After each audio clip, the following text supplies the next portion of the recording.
यानी कि यूएसए की सीक्रेट इंटेलिजेंस एजेंसी, उसके रिवील्ड डीक्लासिफाइड डॉक्यूमेंट्स को जब आप खंगालेंगे तो आपको बहुत ही अजीब, डरावने और हैरान कर देने वाले एक्सपेरिमेंट्स मिलेंगे। कुछ ऐसे एक्सपेरिमेंट्स जिनको पढ़ने के बाद भी आपका दिमाग उन पर विश्वास नहीं कर पाएगा। उन्हीं मिस्टीरियस एक्सपेरिमेंट्स में से एक था प्रोजेक्ट स्टारगेट, जिसके बारे में आज हम जानेंगे। क्या ऐसा हो सकता है कि बिना किसी चीज को टच करे इंसान अपने माइंड पावर की मदद से चीजों को मूव कर दे? या आप लोग इस वक्त क्या सोच रहे हो वो एकदम एग्जैक्ट पता लगाया जा सके? या फिर टेलीकाइनेसिस की एबिलिटी सच है? टेलीकाइनेसिस यानी कि माइंड ओवर मैटर। क्या माइंड से मैटर को कंट्रोल किया जा सकता है? या फिर कोई इंसान सिर्फ अपने माइंड पावर की मदद से किसी चोर, डाकू की लोकेशन को पता लगा सकता है? और ये सारी बातें क्या इतनी एक्यूरेट हो सकती है कि इनका यूज मिलिट्री और डिफेंस एजेंसीज करें? तो जानते हैं हिस्ट्री, फैक्ट, साइंस और यूएसए की सीआईए के डीक्लासिफाइड डॉक्यूमेंट्स में छुपे हुए सीक्रेट एक्सपेरिमेंट्स क्या कहते हैं इन मिस्टीरियस बातों के ऊपर।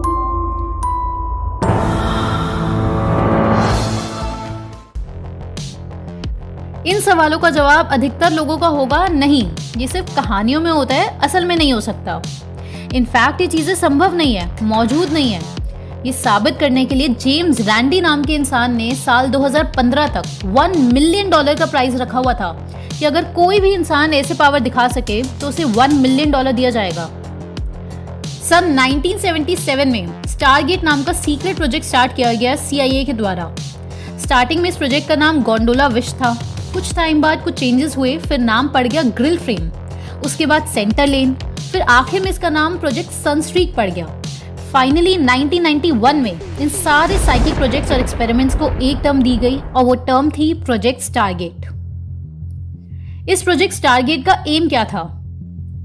इसमें सीआईए की कोशिश थी कि ऐसे साइकिक जासूस क्रिएट किए जा सके, कुछ ऐसे लोग जो सिर्फ माइंड पावर से ही दुश्मनों का पता लगा सके, यूएसएसआर क्या क्या एक्सपेरिमेंट्स कर रहा है ये पता लगा सके, अलग अलग इवेंट्स की जानकारी, सीक्रेट साइट्स और लोकेशन की जानकारी पता चल सके सिर्फ माइंड पावर की मदद से एक कमरे में बैठकर मेडिटेट करके। क्योंकि यूएसए को डर था उन दिनों यूएसएसआर से, और यूएसएसआर भी उन दिनों ये एक्सपेरिमेंट्स कंडक्ट कर रही थी, और साथ साथ चाइना भी। इसके लिए सीआईए साइकिक्स को ढूंढ रहा था, और जो साइकिक्स या दिव्य दृष्टि वाले लोग ये काम करते थे उनको रिमोट व्यूअर्स कहा जाता था।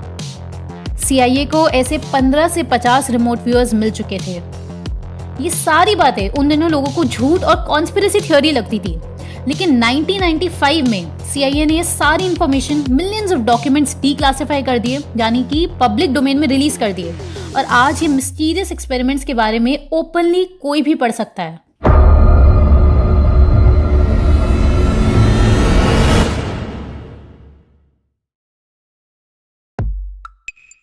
प्रोजेक्ट स्टारगेट एक ऐसा एक्सपेरिमेंट था जिसमें सीआईए द्वारा इंसानों की ऐसी शक्तियों को टेस्ट किया जा रहा था जो वैदिक लिटरेचर हमें हमेशा से बताती आ रही है, और जिसको अक्सर सुपरस्टिशन कह दिया जाता था, जिसे कोई सिक्स सेंस कहता है या कोई कहता है ध्यान की शक्ति। सीआईए वाले इन पावर्स को कहते थे साइकोकाइनेटिक्स, यानी कि माइंड ओवर मैटर, और साइको एनर्जेटिक्स या ईएसपी, यानी कि एक्स्ट्रा सेंसरी परसेप्शंस। ऐसे लोगों को सीआईए ढूंढता रहता था, सीक्रेटली नजर रखता, और जब उन्हें लगता था कि हाँ इस इंसान के पास ईएसपी जैसी एबिलिटीज है, तो सीआईए उस इंसान को एक सीक्रेट लोकेशन में बुलाकर एक्सपेरिमेंट्स करता था, और साथ ही उन्हें अलग अलग टास्क देता था ताकि ऐसे लोगों का इस्तेमाल किया जा सके। इन रिमोट व्यूअर्स को खुद नहीं पता होता था कि वो किसके लिए काम कर रहे हैं, सब कुछ टॉप सीक्रेट रखा जाता था। इन हिडन और मिस्टीरियस एक्सपेरिमेंट्स के आखिर रिजल्ट्स क्या है? दरअसल सीआईए को बहुत सारे स्पष्ट रिजल्ट्स मिले। इन दिव्य दृष्टि वाले रिमोट व्यूअर्स का यूज किया गया हिजबुल्लाह लेबनान वॉर के समय बहुत सारे लोगों को हॉस्टेजेस बनाया जा रहा था, तो सीआईए ने ईएसपी की मदद से हॉस्टेजेस को लोकेट किया है। आप ये दूसरा हैरान कर देने वाला केस सुनिए। इन रिमोट व्यूअर्स की मदद से स्मगलर्स के ड्रग्स के जो ट्रक्स और शिप्स को लोकेट किया गया।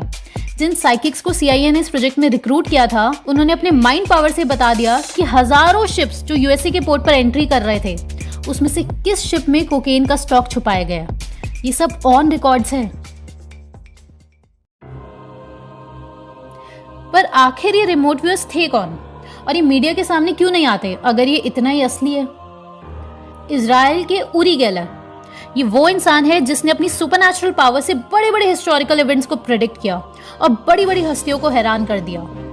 जब तक CIA ने डॉक्यूमेंट्स पब्लिक नहीं किए थे, इस इंसान को मेन स्ट्रीम मीडिया फ्रॉड कहती थी। और आज भी काफ़ी लोगों को ये फ्रॉड लगता होगा जिन्होंने CIA के एक्सपेरिमेंट स्टडी नहीं किए। दरअसल ऊरी गेलर अपने माइंड पावर से स्पून बेंड किया करते थे। आप ये छोटी सी क्लिप देखिए। ये ऊरी गेलर अपनी एबिलिटीज दिखाते दिखाते काफ़ी फेमस हो गए थे और टीवी शोज में आने लग गया था। ऑल्दो एक सिंपल सी टेक्निक की मदद से आज बहुत सारे मैजिशियंस ये कर लेते हैं, जैसे कि लाइट सुशार्ड। लेकिन CIA इन चीज़ों को लेकर बहुत सीरियस होती है। CIA को इस इंसान के बारे में जैसे ही पता चला, उन्होंने ऊरी गेलर को अपने पास बुला लिया। CIA को डर लगने लग गया कि ये इंसान अपनी पावर से कहीं न्यूक्लियर वेपन्स को ना डिस्टर्ब कर दे या सीक्रेट कम्युनिकेशंस को ना ट्रेस कर ले। तो CIA ने ऊरी गेलर को अप्रोच किया और उस पर काफ़ी एक्सपेरिमेंट्स किए। और इन एक्सपेरिमेंट्स के रिजल्ट्स इतने ज़्यादा शॉकिंग थे कि आप में से कुछ लोगों को ये CIA के डॉक्यूमेंट्स झूठ भी लग सकते हैं। बेंजामिन नेतन्याहू, जो कि इजराइल के लॉन्गेस्ट सर्विंग PM, 15 साल प्रधानमंत्री रहे हैं, वो अपने इंटरव्यू में कह रहे थे कि वो भी ऊरी गेलर पर विश्वास नहीं करते थे। लेकिन जब एक बार उन्होंने एक डिनर पार्टी में ऊरी गेलर की एबिलिटीज़ को देखा तो वो हैरान रह गए। दरअसल ऊरी गेलर ने उनकी आंखों के सामने पूरी टेबल पर रखी हुई सारी स्पून्स को बिना टच करे बेंड कर दिया। उन्होंने अपनी लाइफ में ऐसा कुछ दूर दूर तक ना देखा था, ना सोचा था। इतना ही नहीं, खुद CIA ने ऊरी गेलर के बारे में अपने डॉक्यूमेंट्स में ये कंक्लूड किया कि Uri Geller had demonstrated his paranormal perceptual ability in a convincing and unambiguous manner. यानी कि हाँ, ऊरी गेलर के पास पैरानॉर्मल पावर्स है। लेकिन आखिर ऊरी गेलर ने ऐसा क्या क्या किया, ये हर कोई जानना चाहता है। तो हमने CIA के डॉक्यूमेंट्स को खंगाला और आपके लिए कुछ बहुत ही अजीब एग्जाम्पल्स लेकर हम मौजूद हैं। सबसे पहले आप ये स्टडीज़ देखिए जो CIA ने कंडक्ट करी।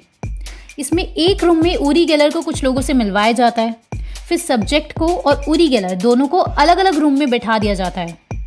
अब सब्जेक्ट को बोला जाता है वो पूरे ब्रह्मांड में जिस भी चीज़ की चाहे उसकी ड्राइंग इस पेपर पर कर दे, एनीथिंग दे वांट।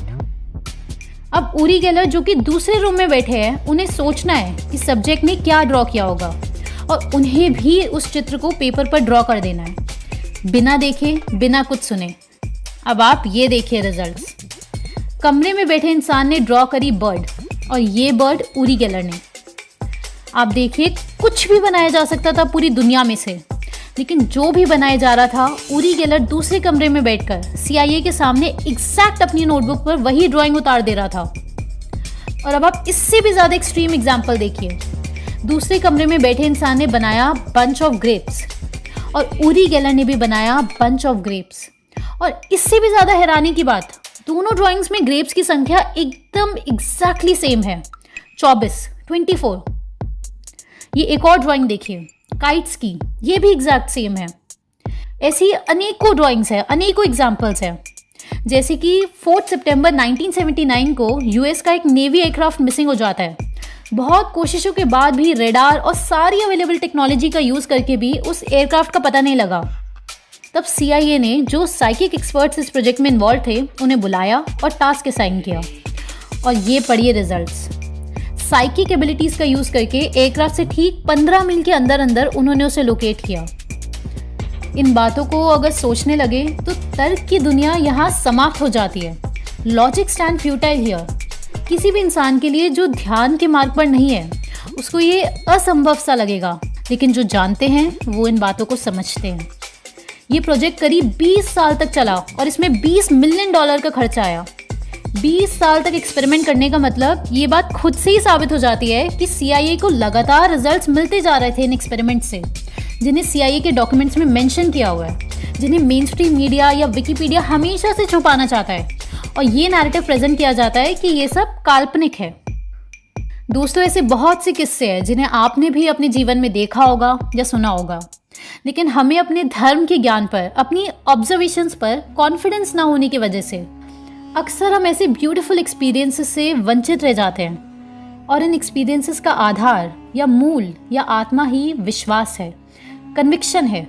लेकिन विश्वास को क्योंकि कॉपी पेन पर तो लिखा नहीं जा सकता, और कुछ लोगों का मानना होता है कि जो दिखाई नहीं देता वो मौजूद नहीं होता, तो फिर इन एक्सपीरियंसेस को लोग इग्नोर कर देते हैं। अब सबसे बड़ा सवाल ये उठता है कि क्या आज भी CIA ये एक्सपेरिमेंट्स कंडक्ट कर रही है, और कर रही है तो किस स्तर तक एक्सपेरिमेंट्स पहुंच चुके हैं। क्योंकि आप ये समझ लो कि इन एक्सपेरिमेंट्स को सीक्रेट रख पाना कितना ज़्यादा आसान है। एट प्रेजेंट क्या क्या चल रहा है, इसका जवाब देती है एनी जैकबसन। ये लेडी इन सीक्रेट एक्सपेरिमेंट्स की फील्ड की सबसे बड़ी रिसर्चर है। इन्होंने एरिया 51 के ऊपर भी बहुत ही इंक्रेडिबल बुक लिखी है। इनकी बुक फिनोमेना में इन्होंने CIA के एक्स्ट्रा सेंसरी परसेप्शन के ऊपर किए गए एक्सपेरिमेंट्स को काफ़ी डिटेल में कवर किया है। करीब 50 से ज़्यादा साइकिक्स या रिमोट व्यूअर्स का उन्होंने इंटरव्यू लिया है, जिन्हें खुद CIA ने रिक्रूट किया था। इस किताब को पढ़कर आपकी आंखें खुली की खुली रह जाएंगी। 2017 में हुए इस इंटरव्यू में एनी जैकबसन से पूछा गया कि एट प्रेजेंट क्या क्या सीक्रेट साइकिक एक्सपेरिमेंट्स चल रहे हैं। तो इन्होंने जवाब में कहा कि मैं नहीं बता सकती क्योंकि तुम लोग मुझे पागल समझोगे, लेकिन हाँ बस इतना बता सकती हूँ कि इंसान के ब्रेन में चिप लगा दी गई है और इंसानों को और एनिमल्स को ईजिली रिमोट से कंट्रोल किया जा सकता है। और सुपर कंप्यूटर्स और AI की मदद से ये टेक्नोलॉजी एक्सट्रीम पावरफुल हो चुकी है और अब इन प्रोजेक्ट्स का नाम रख दिया गया है सेंस मेकिंग। एनी जैकबसन के इस इंटरव्यू का लिंक डिस्क्रिप्शन बॉक्स में डाल दिया है, आप देखना चाहते हैं तो ज़रूर देखिएगा। जो भी इंसान आज ये CIA के डॉक्यूमेंट्स पढ़ लेगा और ये किताब फिनोमेना पढ़ लेगा, उसको यकीन हो ना हो लेकिन वो सोचने ज़रूर लगेगा कि क्या वेदों में लिखा ज्ञान सच है। मंत्र सिद्धि, तंत्र विद्या, ध्यान में उतरने की प्रक्रिया और कुंडलिनी जागृत करना, ये हमेशा से हमारी संस्कृति का अभिन्न अंग रहे हैं। सेंस मेकिंग ये लेटेस्ट अम्ब्रेला टर्म है remote viewing, ESP, telepathy, mind reading, clairvoyance, psychokinetic और साइको एनर्जेटिक्स के लिए, जिसे हम लोग हमेशा से ध्यान, सम्मोहन, कुंडलिनी जागरण के नाम से जानते हैं। आपके अनुभव इस दिशा में क्या क्या रहे हैं, आप कमेंट में हमें ज़रूर बताइए। और अगर आपको ये भी लगता है कि CIA के डॉक्यूमेंट्स झूठे हो सकते हैं तो वो भी ज़रूर बताइए। अगर आप में से कोई ध्यान के मार्ग को समझना चाहता है और उस पर चलना चाहता है और कुछ ऐसा जानने के लिए इच्छुक है जो बातें किताबी दुनिया से बाहर है, तो आप द ओनली वन कम्यून के मेडिटेशन सेंटर आ सकते हैं और उनके फ्री मेडिटेशन सेशंस अटेंड कर सकते हैं। आप इस नंबर पे व्हाट्सएप करके उनके मेडिटेशंस के लिए अपॉइंटमेंट ले सकते हैं।